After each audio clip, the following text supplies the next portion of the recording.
What's up, horror fans? It's Danny from the Lassercast. This is a video that should have been up yesterday, but unfortunately, my phone screen went completely dead, and I had to take it to the Apple store and spend 2 hours there fixing it. So here I am. It is Sunday morning, and I'm here to talk about Queer for Fear Episode 3 on Shudder. If you like our Shudder content here on the Lassercast, then you should subscribe, because Pete and I cover 101 scariest horror movie moments every Wednesday and Thursday. We count them down. We're only got about 23 left. I think 2 episodes left of that, so very exciting. I cover the Queer for Fear docuseries that debuts on Shudder every Friday. Pete and I are getting together on Monday, and we're going to be doing a double discussion about 2 big releases that just came out, franchise reboots, installments, Halloween Ends, and the new Hellraiser film. Both of them are streaming. Halloween Ends is on Peacock and in theaters. Hellraiser is on Hulu. I just finished watching both of them. You can see my quick spoiler-free thoughts on Halloween Ends here on the channel as well. So, also, the name of the channel is The Lassercast. So you might assume that we are going to be doing a lot of Mike Flanagan coverage. You could watch the entire Midnight Club panel from New York Comic Con right now up on the channel. And I just got done watching episode 6, and I cannot wait for episode 7 heading out soon, so I'll get to that later, and I'll start posting some reviews of the Midnight Club going forward. So let's talk about this episode of Queer for Fear. And one of the things that I've loved so much about this docuseries is that as a history teacher, this serves as a living document to really go into less about just gay horror or queer horror, but about the impact that the world has had on these queer filmmakers, writers, directors, actors, and how they've then been able to, turn that real life experience, the real horrors of the world, into the work that they put on screen.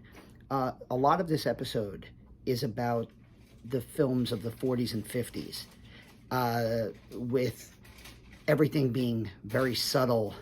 And then, of course, in the 50s, America takes this great step back into social conservatism now that World War II is over.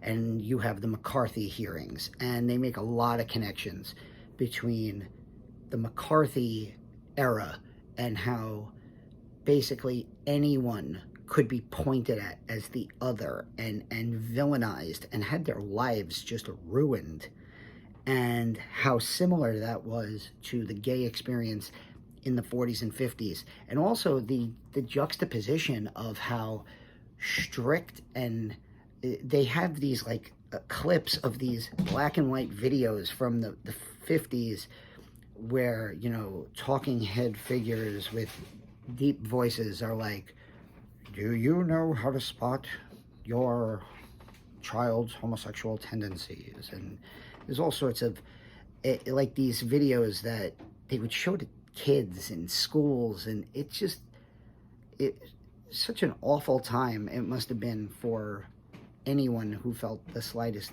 bit different. And then they go into some of the movies of that period. 2 examples that I want to talk about right away were I Married a Monster from Outer Space, where a man who is about to get married gets basically attacked by an alien, and the alien steals his body. And so now you have this tall, good-looking guy, and he's married to this woman who very clearly wants to consummate the marriage, and he's an alien, and he keeps fleeing in the middle of the night to meet other men in the woods. But these men, of course, are also they've been, their aliens have taken over their bodies. But the idea of a man leaving his wife to go and meet other men in the woods was they call it subtext. Now we could look back at it and just call it, text on the paper, but my goodness. And they talk about that, and also, like, they mention that the lead actor in that movie, Tom Tryon, was, a gay man, and how in the 50s, there was also this, like, movement, there was, like, this underground beefcake movement where they started to print, like, these magazines full of photographs of these, like, barely dressed, buff, like, good-looking beefcake men. And a lot of them went from that world, then they ended up in acting.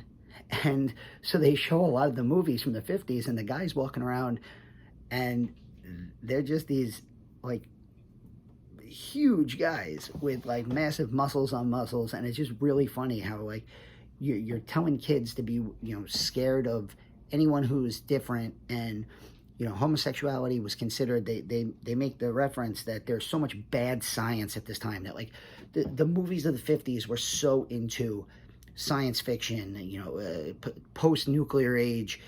So you have a ton of science fiction and a ton of horror that involves science, and yet all the science that was being used was so bad, and that they classified homosexuality as a mental illness.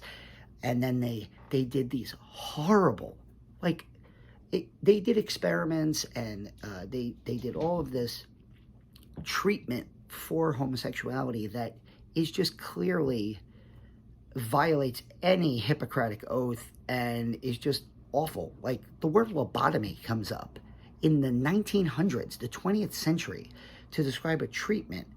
And it's like, you think of that, you think of, like, 1800s, like the era of where Frankenstein is set, and not the post-World War II era of the United States. And again, the history teacher in me, it was just, I felt like this episode in particular would be one that I could show in my classrooms when we have conversations about how other people have had their rights challenged in American history. And I do huge amounts of lessons on the McCarthy era and the rise of, the Red Scare, and a ton of Twilight Zone, right? Like the Monsters Do on Maple Street is an episode of the Twilight Zone I show in my classrooms every year to show the Cold War paranoia and the Red Scare. And, aliens or monsters are the point of that episode, but it's that same fear and that same, paranoia was being made about the gay community, to the point where, and I found this, and I also teach a criminal justice class, and this point that they brought up was something that blew my mind, that they would raid gay clubs in the 50s and 60s, and they would publish the names of people who got arrested in the newspaper, like public outings in the paper. So, like, you can open up your paper in the morning and you can look at the names of people who were arrested for being at certain clubs. They don't do that. They don't do that with, like, murderers now. And, like, they'll put, if there's a major story about, but they don't put, like, the names of everyone arrested in a bust. Like, if they do this big drug bust, they don't list 40 names in the newspaper. It's just, and then, of course, you'd look in the newspaper, and then, God forbid, you see a member of your family, your next-door neighbor, somebody who you work with, and the blacklisting begins, and it just ruins these people's lives. The other movie that I wanted to mention was I Was a Teenage Werewolf, which came out in 1957 and starred a young Michael Landon. And just like in episode 2, I believe, where they had Anthony Perkins, they talked about Anthony Perkins in Psycho, and they had his son, Oz Perkins, giving, like, personal reflections on his father. What I loved so much here was they had Christopher Landon, who, if you don't know Christopher Landon, I'm sure you've seen his movies. He wrote and directed Freaky with Vince Vaughn, And he also did the Happy Death Day movies. Really fun, creator in the horror world today. And he is very openly gay. And he talked about how his father's role in that movie, and they show clips of it, and there is a lot of, the idea of him being this monster, this werewolf, but a lot of the dialogue in that movie can be interpreted to be about the gay experience as a kid in the 50s with this curse hanging over you. And this episode talks a lot about transformation movies, werewolf movies, pod people movies, all the invasion of the body snatchers. So again, it ties in that societal paranoia of the other and the idea of somebody transforming into their real self, or in the case of the body snatchers films, transforming into one of the crowd, and all of what makes you goes away so that you can just be part of, and they talk about how that's for many closeted people, for queer people who are in the closet, that's what their life is. They're like the body snatchers, or in a later film, maybe even like the Shaun of the Dead, where they're pretending to be zombies, walking around with the rest of the zombies. You don't want the rest of the crowd to know who and what you are. And there's so much of that. And again, the talking heads in here are fantastic. I can't name them all, but I think it's, again, important to realize that so many of the horror creators that we grew up idolizing, that we know who are historically important to the genre and who are working today, are very openly queer. And you've Kevin Williamson, who wrote the Scream franchise and helped Wes Craven reinvent horror in the 1990s, is in here. You have Roberto Aguirre-Sacasa, who he's the showrunner of Riverdale, which is a hugely popular show right now. Don Mancini is on this episode a lot, and obviously the entire Chucky franchise. I cover the Chucky TV series, which comes out on Wednesdays on USA and Sci-Fi, and it's very obvious why so many of the characters in that show struggle with being different or being open and being queer, and it's because Don Mancini is the person who created that universe. Of course, I mentioned Christopher Landon, who plays a big part in this. Yeah, a lot of these, they have, plenty of queer women and trans people, historians, film critics. It's a wonderful panel, a panacea of people that they have on this series to talk. And again, if you're one of those people who's like, well, I'm not gay, I'm not queer, so I don't know if this series is for me. No, I'm not black, but horror noir was one of the best pieces of horror documentary that I had ever seen, because again, it gives you an insight into a world that you might not really know, while giving you a list of good horror movies that you can go and watch. I've never seen I Was a Teenage Werewolf or I Married a Monster from Outer Space, but now I'm much more inclined to check them out.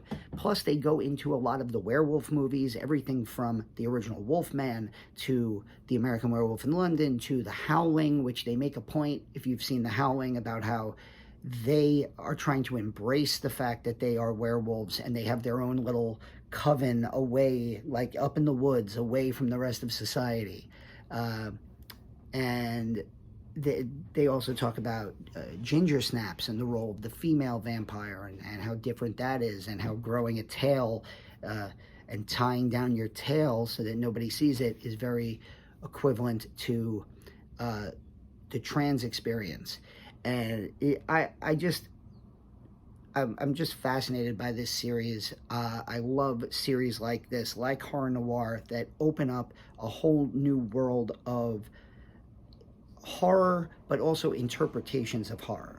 When I go back and watch The Invasion of the Body Snatchers, or when I watch I Was a Teenage Werewolf for the first time, I'm going to look at it maybe in a slightly different way than I might have if I had seen it before. And that's not a bad thing, to what do we do as horror fans? We watch the same movies over and over again, and then we make lists of the franchise. Halloween Ends just came out. It's incredibly polarizing, and people are making lists. And now you know what's happening? People are rethinking the Rob Zombie Halloween films, something I never thought would happen in the horror community.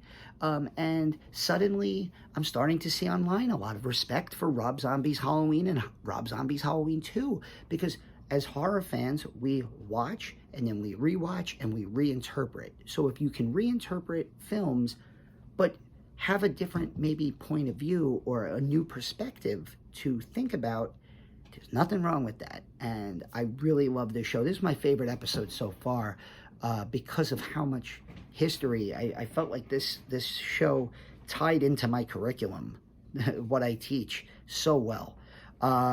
So if you haven't watched it, all 3 episodes are on Shudder now. You should definitely check this out. Episode 4 will be out next Friday. And in the meantime, I'm going to Brooklyn Horror Fest this week, the Brooklyn Horror Film Festival. You can go to brooklynhorrorfest.com and get tickets. There's movies playing all over Brooklyn, Williamsburg, and I'm going to a screening tomorrow night. I'm going to a screening on Thursday.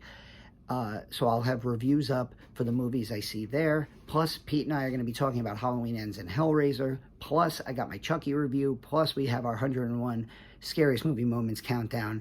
We have a lot of stuff. Pete also just did another author interview over the weekend, so you could look forward to that when he gets that up. And I forgot to mention, we sat down with David Weiner, the director of In Search of Darkness 1 and 2, talked to him about his upcoming Part 3 of the trilogy, In Search of Darkness Part 3, which you can back at 80shorrordoc.com up until Halloween. So tons of stuff for you there. This has been Danny, and I'll see you very soon.